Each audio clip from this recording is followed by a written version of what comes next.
Dawn came the same way for 3 days, thin and pink like a cut that wouldn't close. And every time that first vein of light touched my land, Rex went still on the porch and stared into the far miles. He ignored the water pail, ignored the bacon rind I nudged with my boot, ignored my voice that once brought him running. The old shepherd leaned toward the horizon as if hearing a sermon I couldn't, jaw tight, chest working a slow bellows. By the third morning, I'd worn a path between barn and well, counting boards I needed but couldn't buy. "You going to read me scripture, dog?" I asked, picking burrs from his coat. He didn't blink. The sun lifted like a coin from a beggar's palm. And then that first knife of light, Rex went taut. He made a sound I'd never heard, half whine, half oath, and sprang off the porch, running a true line into the waste. "Rex!" My voice cracked like a green stick. He didn't look back. Dust rose behind him, and heat crawled my neck that wasn't the morning. The land is all I have left, I thought. If something out there has sights on it, or on what sits beneath it, I'd be damned to let it take one more thing with my name on it. I left the bacon in the pan and crossed the yard with my jaw set the way my father set his before a storm. The corral posts threw long shadows. Saddle leather creaked as I cinched the brown mare tight. My hands remembered the motions from before the droughts and the lean winters, and Martha's last cough turned the house to 10. I touched the revolver for habit's comfort, checked the rifle, and swung up. South of my boundary, the land tilts down, and you can see a long time. Off there, half buried like a whale that died clawing inland, lay the iron carcass folks pretend not to know. The locomotive the Wash swallowed 15 years back when the river jumped its bed. People call it bad luck. They don't say its name. I grazed close, but never closer. Not from superstition, but because a man in debt doesn't go rattling dead iron. But Rex ran straight for that shape. He moved with purpose enough to make me feel late. I put my heels to the mare and followed, the wind full of grit that found the tender places in my teeth. With each yard, the feeling in me sharpened, from slow dread to something hotter and meaner, protective as a cow turned dangerous. My ranch may be failing, but it is failing in my name. Trespass is trespass even when it comes dressed as an omen. We topped a rise where the mesquite thins and the Wash opens. The locomotive smokestack stood a jagged tooth. Rust blistered the boiler. The cab lay silted to the windows, dark as emptied eyes. I tasted metal, the bank seal in memory, and my hands went steady. Whatever called my dog had chosen my last square of earth to speak from. I don't hold with omens, I hold with answers. I dropped into the Wash after him, kept low, and let the old engine hide my shape while I decided which part of the morning aimed to kill me and which part merely wished to be understood. Rex vanished under the boiler's shade, where the sand keeps a little cool. I slid after him, letting the iron break me into pieces, boots here, hat there, in case anybody on the rim had a rifle and a reason. The Wash smelled of creosote and old rain. Up close, the locomotive was a house abandoned by time.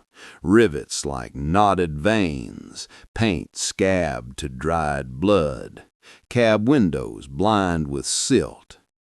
Rex paced in a tight, anxious circle, nose twitching like he'd heard a name.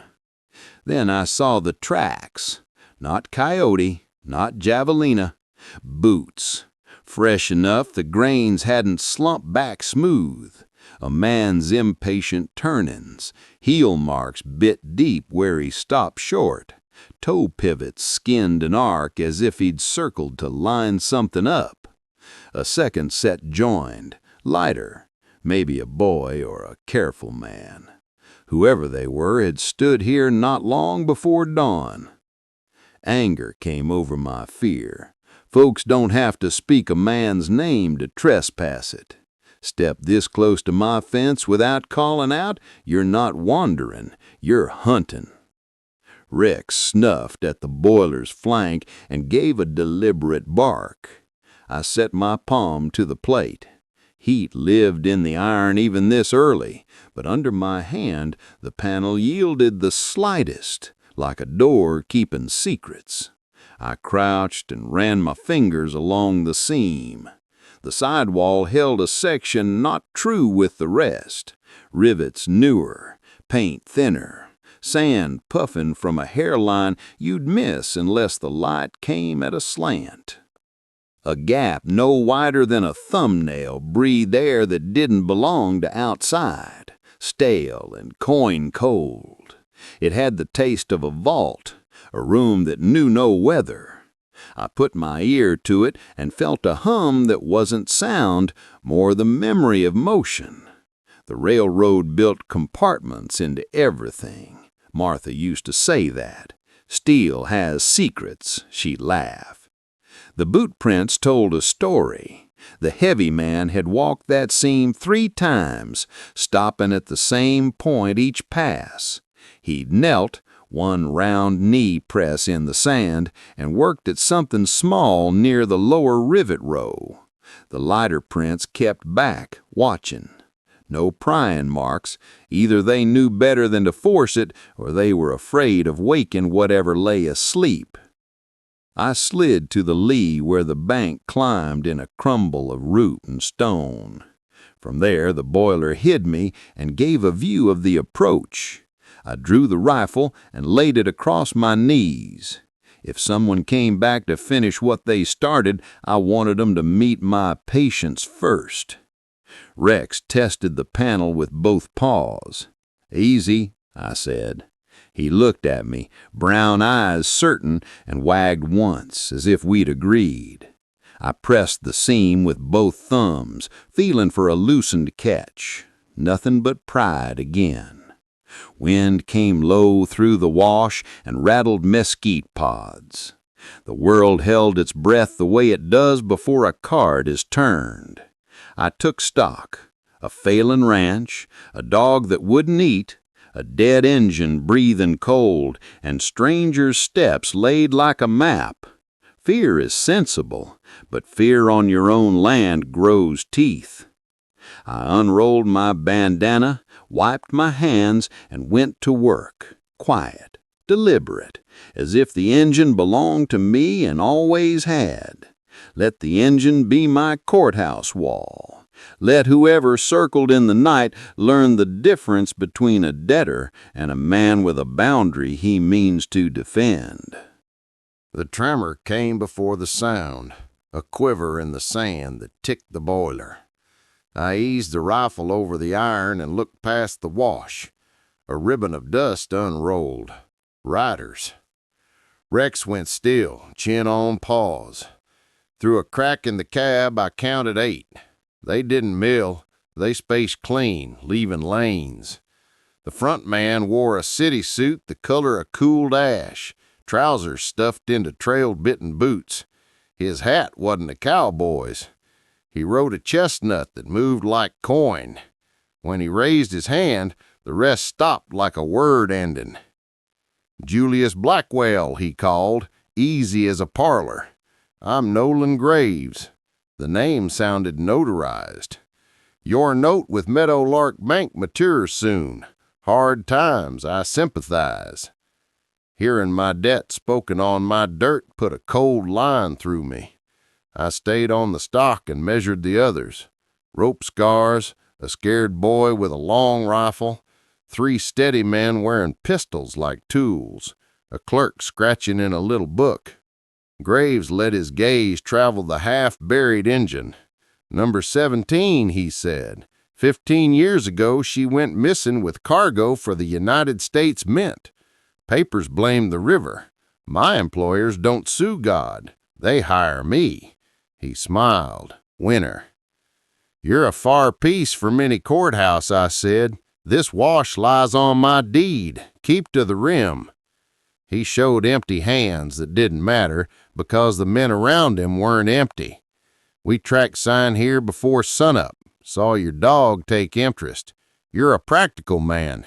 This engine and what's inside belong to parties with resources enough to make the law remember its manners. We'll recover what was lost. You'll avoid being in the way." The taste in my mouth turned iron. "You always open a neighbor's barn while lecturing manners," I said. His eyes flicked. "No need for rudeness. There's value here you can't protect. Step aside and we call it fair." "Fair looks this way," I said, rising so he could see the rifle. "Men who know my name come onto my dirt unasked, talk my ledger like it's theirs, and tell me to be small while they take big. I don't do small." The clerk stopped writing. The boy swallowed. Graves's smile stayed pinned. "You mean to shoot Eastern money, Mr. Blackwell?" he asked. "I mean to hold a line." I kept the bead on his chest so he knew I'd chosen it.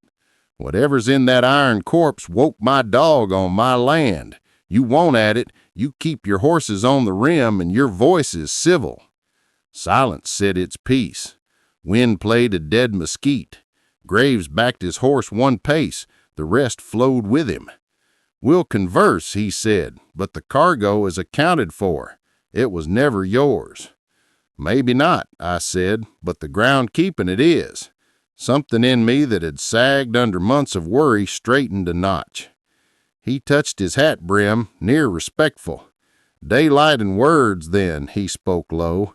His men sidled at the rim, a ring of eyes and gunmetal. Ricks thumped his tail. I let out a breath I'd stored too long. They knew my debts, maybe the count of spoons in my drawer. They didn't know the part of me that buries its dead with its own hands and calls that strength. Defiance sat beside me like an old friend. I stayed behind the iron, rifle warm, ready to learn what their daylight had in mind. Graves eased his horse along the rim like a lawyer walking a jury. "We watched number 17 a long while," he called. "And you, Mr. Blackwell, ever wonder why Meadowlark kept extending your note? Why the auctioneer never learned your gate latch? Because a patient debtor makes a decent caretaker." The words slid under my ribs. Rex gave a low whoof. I touched his ears so my hands didn't pick a target. Graves tipped his chin at the iron.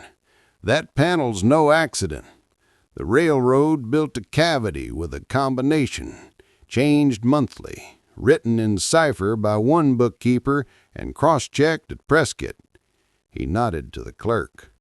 The clerk read, voice dry. "Martha Hale, later Martha Blackwell. Central and Territorial, Divisional Accounts, Payroll, Manifests, Cipher Indexing. Last month before the wash took 17, she signed the log." Martha's name in a stranger's mouth felt like boots on our quilt. I kept my face still and tasted her peppermint. She used to sit at the table, tapping a pencil, saying, "Steel wants order. Money obeys once you learn its gait." She'd say, "Dates are a language. Numbers remember."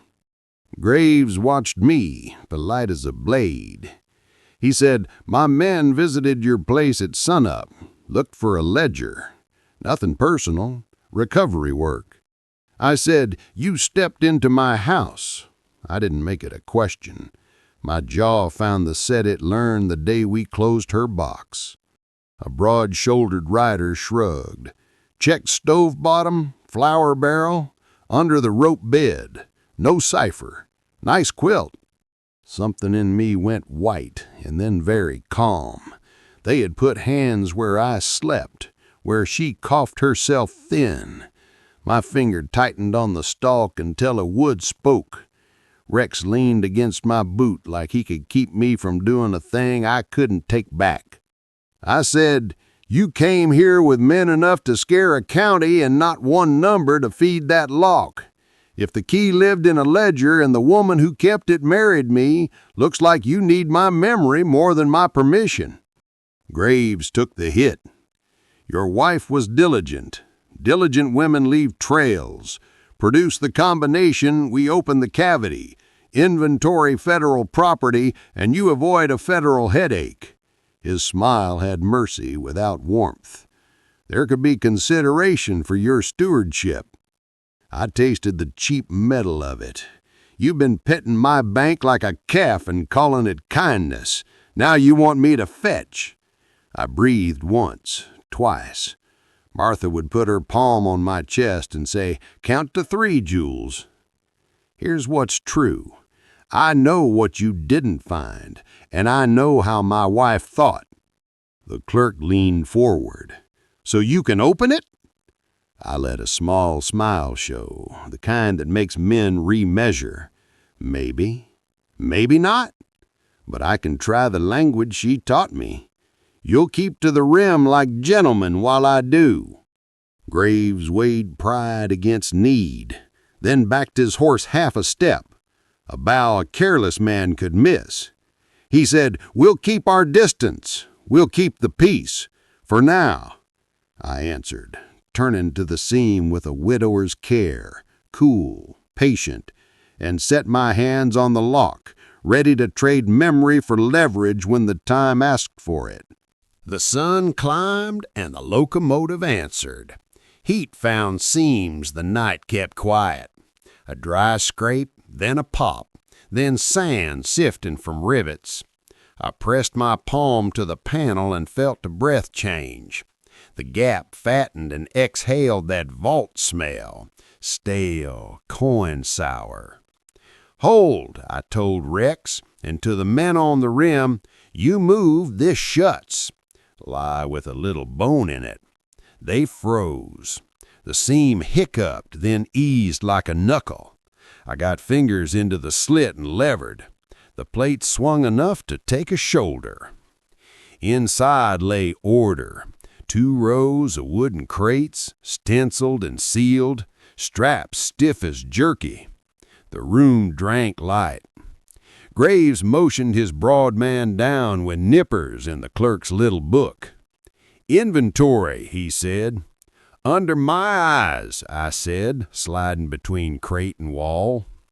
The seal pinged, lid up, dull bars wrapped in brown paper. Oil smell riding out.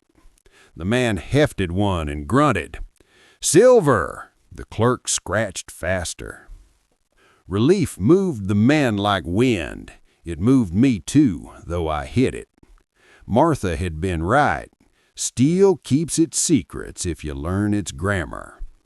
At the end of the row sat a different thing. Iron, travel trunk size, with a brass dial dark from dead hands. No seam to pry. A number mouth. Graves saw it and smiled thin. "There's the main weight." "And still shut," I said. "Pliers won't preach to that." Before he answered, thunder came from the west. Many hooves, not weather. A coach on tall springs rolled to the rim, flanked by 6 riders in city hats, trying to look like plainsmen, with 4 more behind carrying rifles like umbrellas. Brass on the door shone. Dust made a curtain, dropped, and a thin gentleman with a white goatee stepped out in summer silk, smile of possession. "Mr. Graves! Gentlemen!" His eyes passed over me to the cavity like he'd bought it yesterday.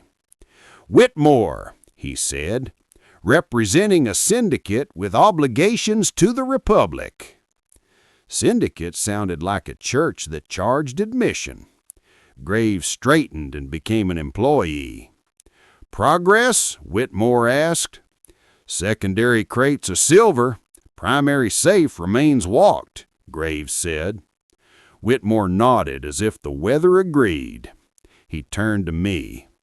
"Cooperation is the shortest road, Mr. Blackwell. We'll see this open today." Danger and opportunity stood shoulder to shoulder. I said, "You'll see nothing until I see inside what my life is buying." I tapped the little safe so the sound carried. I look or I leave. Then you've got a mouth with no tongue to speak it. One rider edged forward, and I raised the rifle, and he learned prudence. Whitmore studied me like collateral, then inclined his head. "Indulge him." Useful is what rich men call you before they call you witness. I set my palm to the brass. The dial stutter told me it was honest work, the kind Martha loved. I didn't spin it, not until terms were inked where I could see 'em. "Before another seal is cut," I said, "we agree on paper and hands. I see into the main safe. I stand at every count, and no one steps off that whim without my say."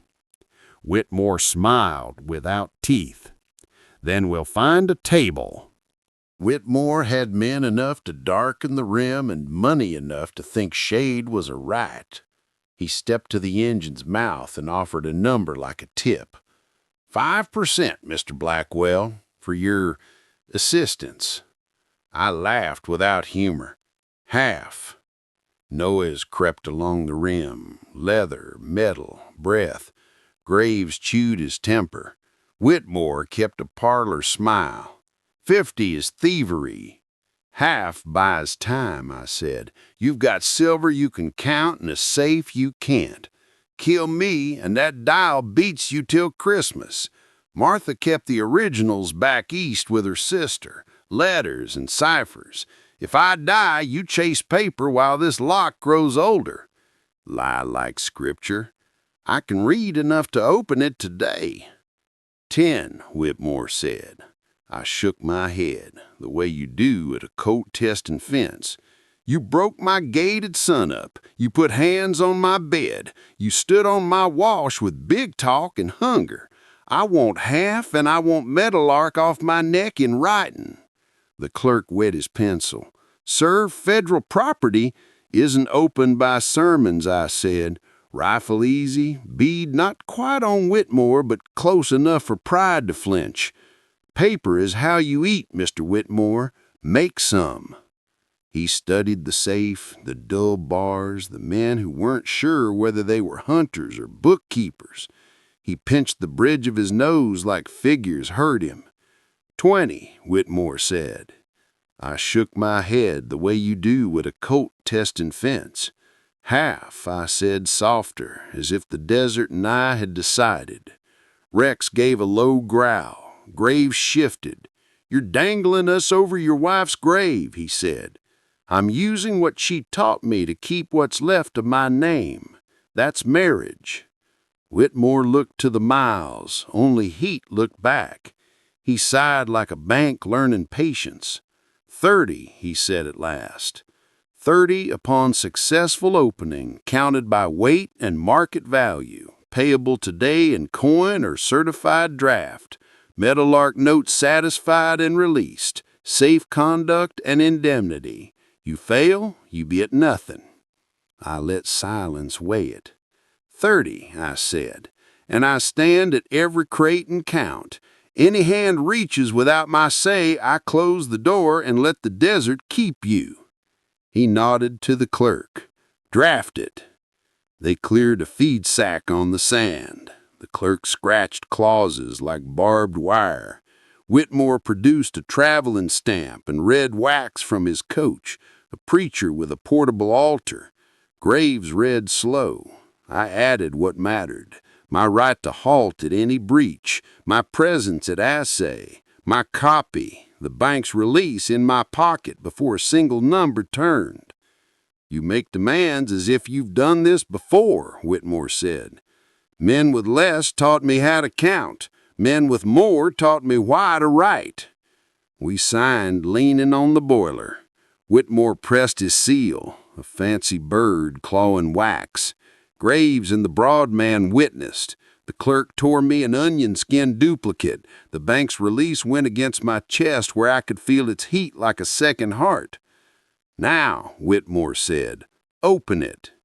"In a breath," I said, stepping past him so he had to make room.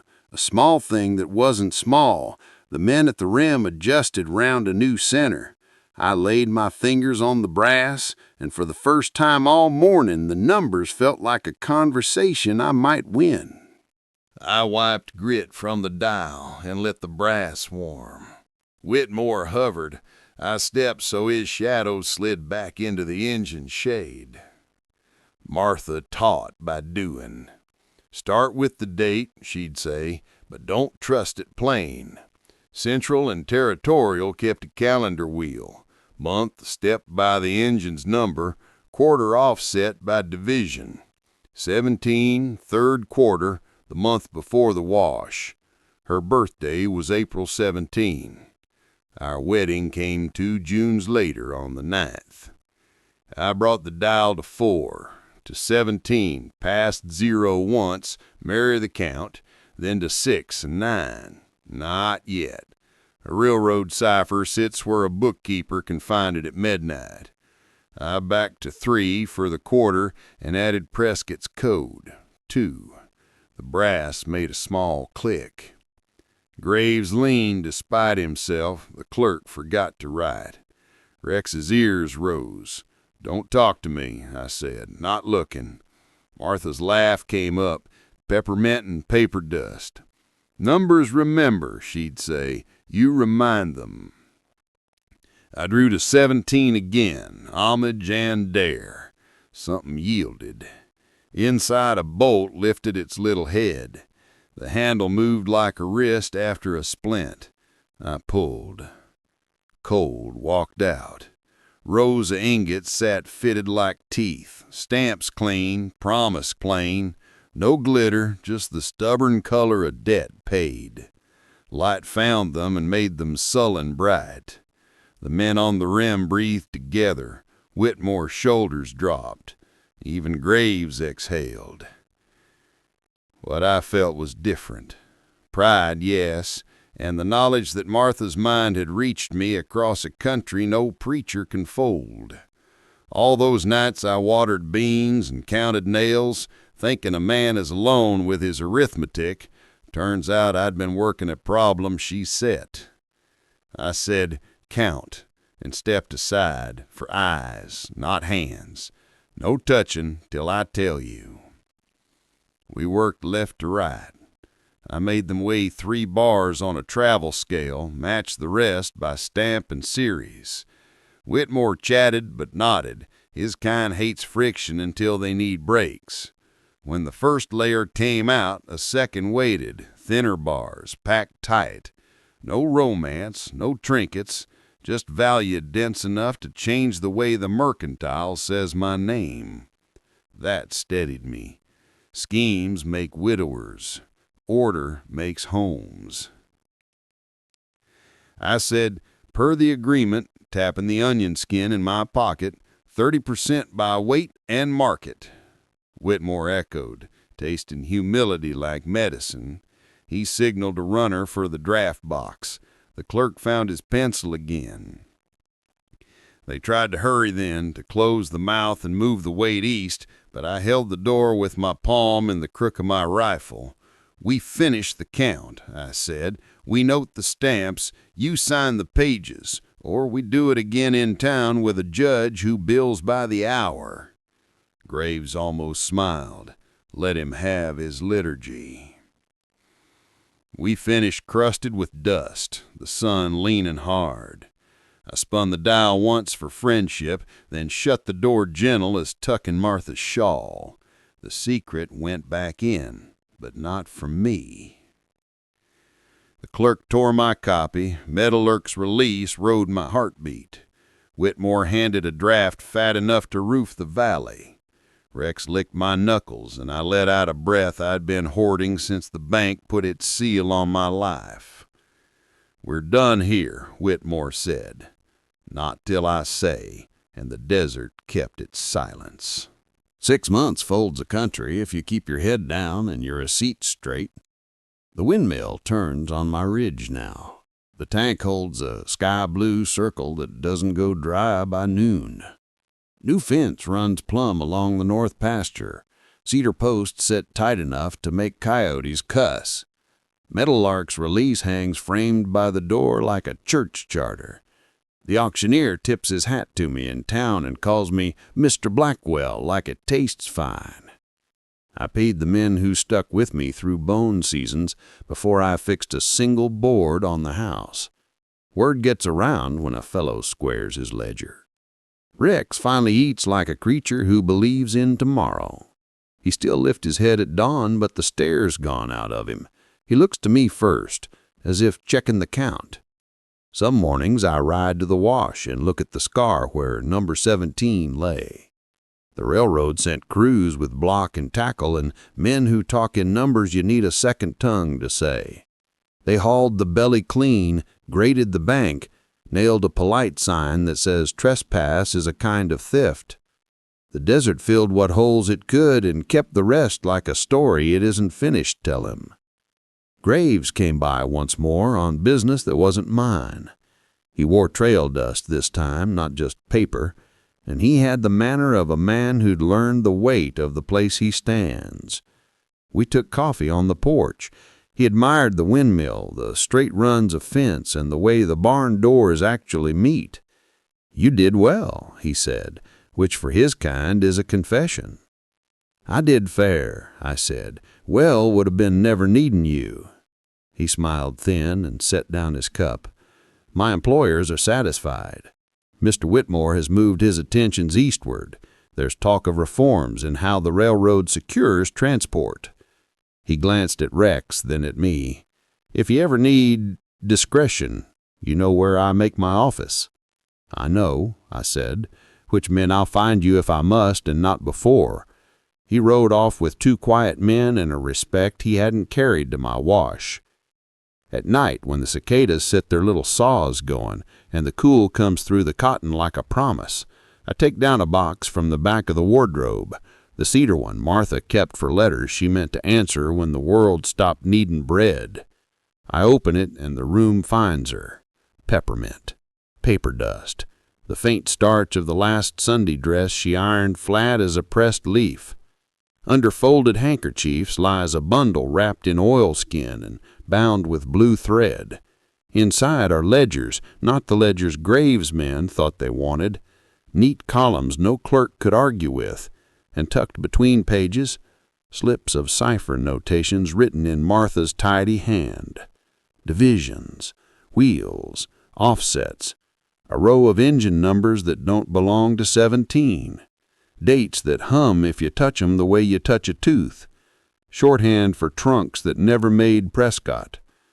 She must have copied 'em because diligence was her creed and mistrust her insurance. Maybe she meant to set it right. Maybe she meant to keep a record in case talk turned into blame.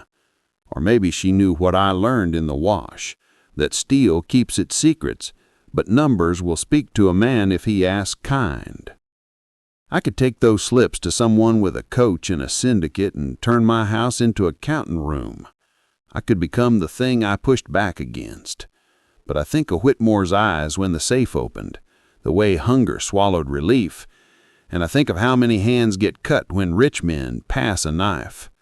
Power is the right to say no without having to explain it twice. So I read 'em once a month by lamplight, lips moving like a prayer, then fold 'em back into their oilskin and set the cedar lid down gentle. I let the knowledge sit like a loaded quirt behind the door, visible to me, invisible to the drunk who staggers wrong through my gate. If Graves ever forgets his manners, if Meadowlark's new clerk grows bold, if a fresh pack of men in city hats thinks my wash is still a communal purse, I'll take a ride and remind them that numbers remember. At first light these days, I carry my coffee to the porch and watch the horizon crease. The sky opens the same every morning, but a man who's been poor knows the difference between borrowed peace and his own.